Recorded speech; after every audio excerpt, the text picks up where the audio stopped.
नमस्कार, ये आकाशवाणी पटना है। अब आप सीमा सिंह से प्रादेशिक समाचार सुनिए। पहले मुख्य समाचार।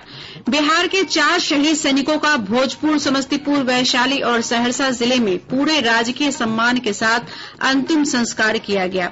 श्रद्धांजलि देने के लिए उमड़ा जन सैलाब। प्रधानमंत्री नरेंद्र मोदी कल खगड़िया जिले के तेलिहार गांव से गरीब कल्याण रोजगार योजना की शुरुआत करेंगे। बिहार में कोविड-19 महामारी से 5 और लोगों की मौत, मृतकों की संख्या बढ़कर 49 हुई और प्रदेश में अधिकांश हिस्सों में मध्यम से भारी बारिश। सबसे अधिक लखीसराय में 150 मिलीमीटर वर्षा रिकॉर्ड की गई। अब समाचार विस्तार से।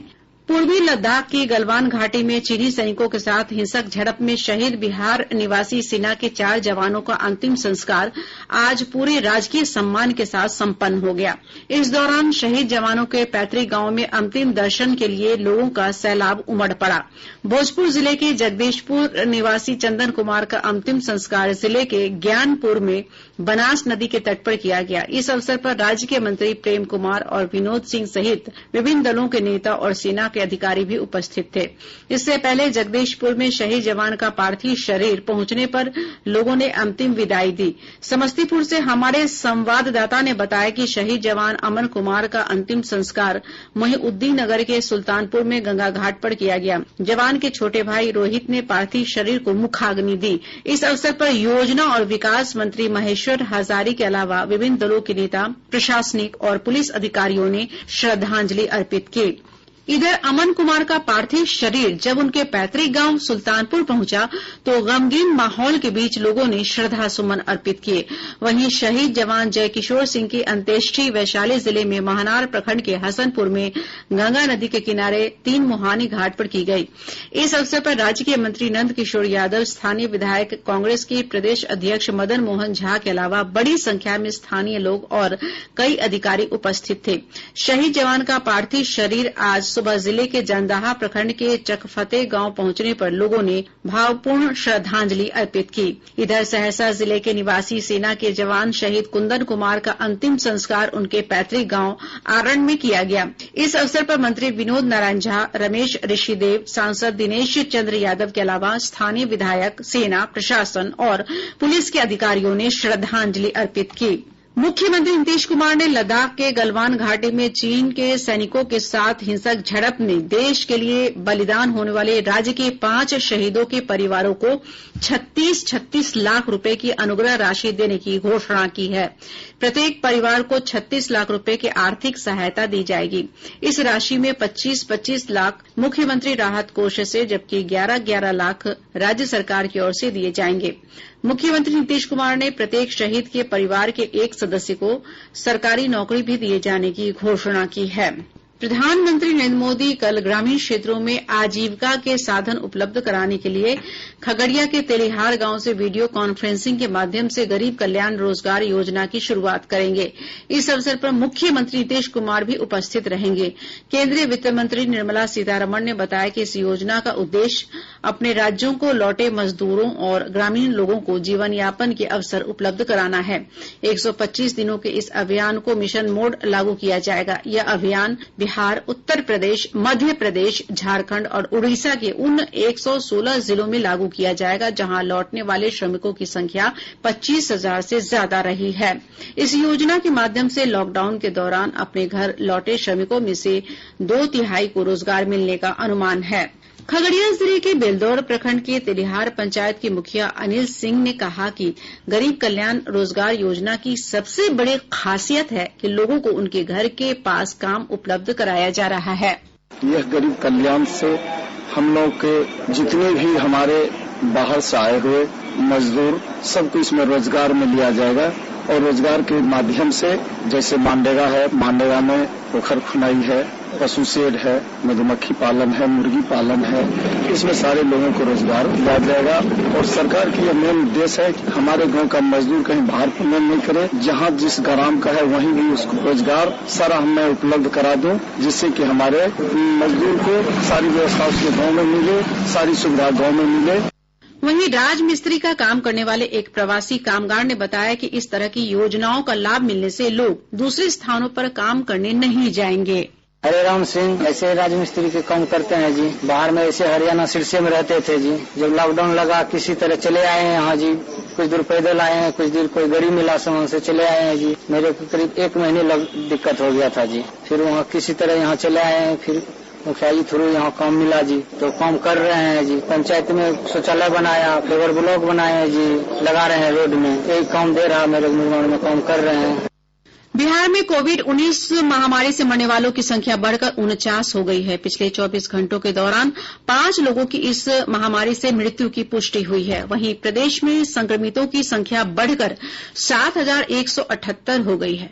स्वास्थ्य विभाग से प्राप्त जानकारी के अनुसार पिछले 24 घंटों में बक्सर में सबसे अधिक 36 पॉजिटिव पाए गए हैं। इसके बाद सारण में 17, दरभंगा में 14, पटना में 13, समस्तीपुर में 10 तथा बांका, गोपालगंज, जहानाबाद और नवादा में 7 लोग कोविड-19 से संक्रमित हुए हैं। बेगूसराय, भागलपुर, नालंदा, वैशाली, शेखपुरा, औरंगाबाद, कैमूर, किशनगंज, पूर्णिया और सीतामढ़ी में भी मामले पाए गए हैं। अब तक 5,098 मरीज स्वस्थ हो चुके हैं। राज्य में 1,45,000 से अधिक नमूनों की जांच की गई है। देश में कोविड-19 महामारी से संक्रमित लोगों की संख्या बढ़कर 3,80,000 से अधिक हो गई है। इस महामारी से अब तक 12,573 लोगों की मृत्यु हुई है। स्वास्थ्य मंत्रालय ने कहा है कि कुल संक्रमितों में से अब तक लगभग 54% लोग ठीक हो चुके हैं। 2,04,511 लोग स्वस्थ हुए हैं। एम्स नई दिल्ली के वरिष्ठ चिकित्सक डॉक्टर अंजन त्रिखा ने कहा है कि आजकल लोग सोशल मीडिया पर काफी कुछ देखते सुनते हैं। इसमें कुछ अपुष्ट जानकारी भी होती है। इस प्रकार की जानकारी उनकी चिंताएं बढ़ा देती है और मनोविकार को जन्म देती है। उन्होंने लोगों को सलाह दी कि वे पुष्ट और विश्वसनीय जानकारी के लिए दूरदर्शन तथा आकाशवाणी जैसे माध्यमों को देखें और सुनें। जब भी आपको कोई रिलायबल इंफॉर्मेशन चाहिए, आपको रिलायबल न्यूज चाहिए, आपको एक न्यूज चाहिए जिसके अंदर कोई मार्केटिंग नहीं हो रहा है, तो आप दूरदर्शन देखिए टीवी पे या ऑल इंडिया रेडियो सुनिए अपने रेडियो पे। वहां से आपको एक ऐसी खबर मिलेगी, एक ऐसी इन्फॉर्मेशन मिलेगी जिसके ऊपर कोई मार्केट इन्फ्लुएंस नहीं हो, जिसका कोई और कारण नहीं है, जिसकी कोई एक दाएं या बाएं बैंडिंग नहीं है। तो जब भी आपको न्यूज सुननी है, जब भी आपको न्यूज देखनी है, आप दूरदर्शन देखिए। पॉजिटिव पाए जाने के बाद राजद उपाध्यक्ष और पूर्व केंद्रीय मंत्री रघुवंश प्रसाद सिंह के संपर्क में आए 100 से अधिक लोगों के सैंपल लिए गए हैं। श्री सिंह के वैशाली जिले में स्थित शाहपुर गांव को कंटेनमेंट जोन घोषित कर दिया गया है। रोहतास जिले में एक बाल विकास परियोजना पदाधिकारी में कोविड-19 संक्रमण की पुष्टि हुई है। इसके बाद उसे आइसोलेशन में भेज दिया गया है। प्रादेशिक समाचार आप आकाशवाणी पटना से सुन रहे हैं। अखिल भारतीय आयुर्विज्ञान संस्थान के डॉक्टर नंद कुमार ने लोगों से कहा है कि वे घर से बाहर निकलते समय विभिन्न स्वास्थ्य संगठनों द्वारा बताई गई सभी सावधानियों का पालन करें। यदि आपको लगता है कि आपको थोड़ा बाहर जाना है तो उसके लिए भी सावधानी बरतें आप। जैसे WHO ने कहा, जो हमारे जो मिनिस्ट्री ऑफ हेल्थ है, जो स्वास्थ्य संस्थाएं हैं वो भी कह रही हैं कि आप फेस मास्क का उपयोग करें। आप अपना हाथ जब भी आप कुछ बाहरी चीज को छुएं तो उसको साबुन से धोएं या सैनिटाइजर से साफ करें। जब भी किसी को खांसी होती है उससे दूरी बनाकर रखें। मुख्यमंत्री नीतीश कुमार ने कोविड-19 से संक्रमित लोगों के इलाज के लिए पटना के पाटलिपुत्र स्पोर्ट्स कॉम्प्लेक्स में बनाए गए उपचार केंद्र का निरीक्षण किया। 100 बेड वाले इस केंद्र का निर्माण अंतर्राष्ट्रीय संस्था डॉक्टर्स विदाउट बॉर्डर ने किया है। प्रधानमंत्री नरेंद्र मोदी ने लोगों से कहा है कि रविवार को 6ठा अंतर्राष्ट्रीय योग दिवस परस्पर सुरक्षित दूरी के मानदंडों का पालन करते हुए घर पर अपने परिवार के साथ ही मनाएं। एक वीडियो संदेश में उन्होंने कहा कि योग दिवस एक सार्वजनिक आयोजन होता है, लेकिन यह असाधारण समय है और इसमें हमें इसे घर पर रहकर ही मनाना होगा। श्री मोदी ने कहा कि इस वर्ष के योग दिवस का विषय है घर पर योग और परिवार के साथ योग। उन्होंने कहा कि पूरी दुनिया कोरोना महामारी से जूझ रही है, लेकिन योग में इस बीमारी से उत्पन्न चुनौतियों के बहुआयामी समाधान है। प्रधानमंत्री ने कहा कि योग से प्रतिरोधक शक्ति बेहतर होती है तथा मानसिक और शारीरिक क्षमता भी बढ़ती है। पटना उच्च न्यायालय ने कोरोना संक्रमण में हो रही बढ़ोतरी के मद्देनजर बिहार की सभी अदालतों में वर्चुअल कोर्ट के जरिए मुकदमों की सुनवाई की व्यवस्था 8 जुलाई तक जारी रखने का निर्देश दिया है।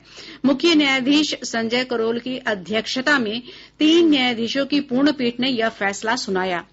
आवास और शहरी कार्य मंत्रालय और भारतीय लघु उद्योग विकास बैंक सिडबी ने एक समझौते पर हस्ताक्षर किए। इसके तहत सिडबी को प्रधानमंत्री स्वनिधि योजना को लागू करने वाली एजेंसी बनाया गया है।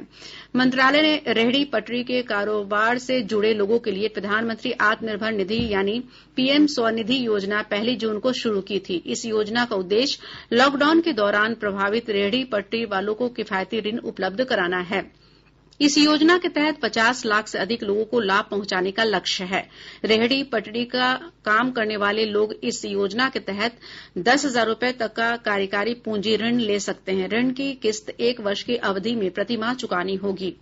प्रदेश में पिछले 24 घंटों के दौरान अधिकांश स्थानों पर मध्यम से भारी बारिश हुई है। मौसम विभाग से प्राप्त जानकारी के अनुसार लखीसराय में 150 मिलीमीटर वर्षा रिकॉर्ड की गई। पटना में 80 मिलीमीटर से अधिक बारिश हुई है। इसके अलावा अरवल, मुजफ्फरपुर, छपरा, मढ़ौरा, पुनपुन, किशनगंज, गोपालगंज और जहानाबाद में 60 मिलीमीटर से अधिक वर्षा रिकॉर्ड की गई। मौसम पूर्वानुमान में कहा गया है कि अगले 3 दिनों तक कई स्थानों पर भारी बारिश की आशंका है। इस दौरान वज्रपात की चेतावनी भी जारी की गई है। इधर राज्य के कई हिस्सों में भीषण जल जमाव की स्थिति देखी जा रही है। पटना के निचले इलाकों राजेंद्र नगर, कंकड़बाग, बहादुरपुर में बारिश के चलते कई स्थानों पर भीषण जल जमाव की स्थिति उत्पन्न हो गई है। इधर मुख्यमंत्री नीतीश कुमार ने पटना शहर के कई क्षेत्रों का दौरा कर जल जमाव और जल निकासी की स्थिति का जायजा लिया।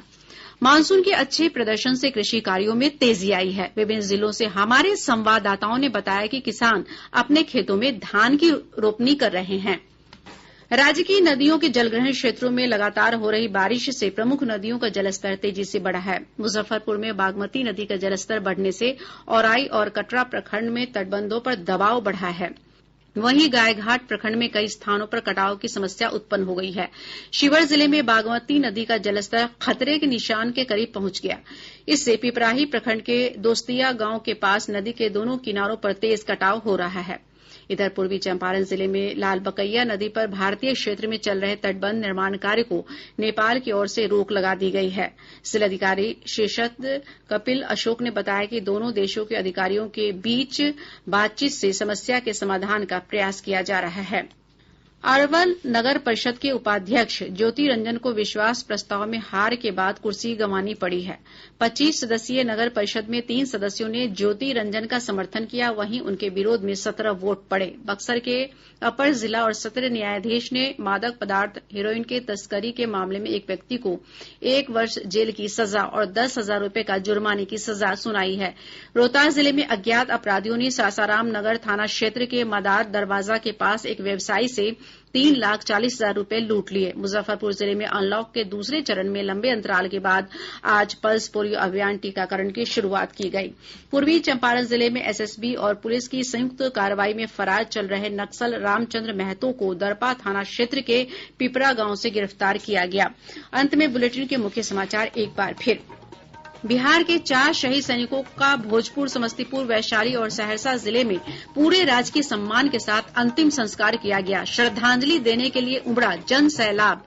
प्रधानमंत्री नरेंद्र मोदी कल खगड़िया जिले के तेलिहार गांव से गरीब कल्याण रोजगार योजना की शुरुआत करेंगे। बिहार में कोविड-19 महामारी से 5 और लोगों की मौत, मृतकों की संख्या बढ़कर 49 हुई और प्रदेश में अधिकांश हिस्सों में मध्यम से भारी बारिश। सबसे अधिक लखीसराय में 150 मिलीमीटर वर्षा रिकॉर्ड की गई।